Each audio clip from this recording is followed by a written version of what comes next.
Start. कालमानानुसार समाजाच्या गरजा बदलतात. शिक्षणाकडून केल्या जाणाऱ्या अपेक्षांमध्येही बदल होत जातात.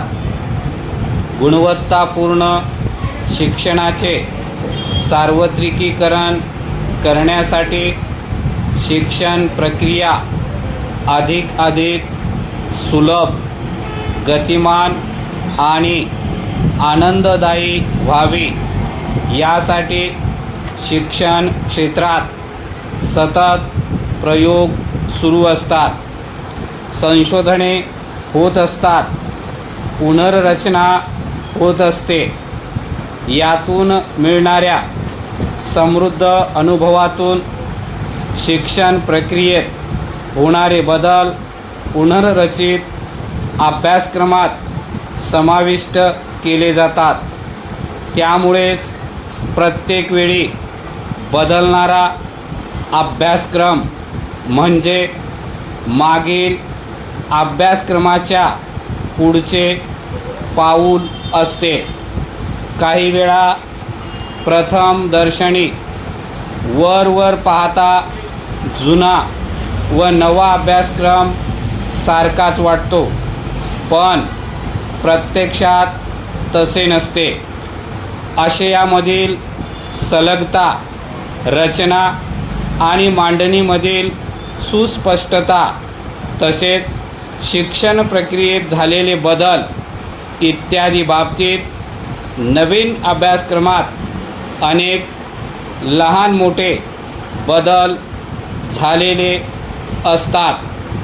अभ्यासक्रमाचा चिकित्सकपणे अभ्यास करून हे बदल समजावून घ्यावे लागतात, आत्मसात करावे लागतात व आपल्या दैनंदिन अध्यापनात प्रयत्नपूर्वक रुजवावे लागतात. परिच्छेद.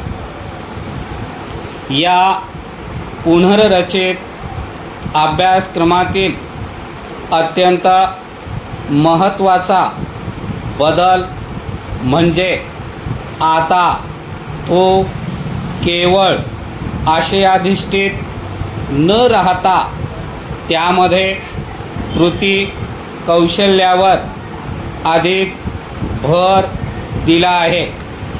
तसेच विद्यार्थ्यांना केवळ माहिती देण्याऐवजी त्यांच्यामध्ये जाणीवा विकसित करण्यावर भर दिला आहे. उदाहरणार्थ, इतिहासाच्या अभ्यासक्रमात भूतकालीन घटनांचा वेध घेण्याबरोबरच विद्यार्थ्यांनी वर्तमान काळातील घटनांचा शोध घेऊन भविष्यातील घटनांचा वेध घेण्याची त्यांची दृष्टी विकसित व्हावी अशी अपेक्षा आहे.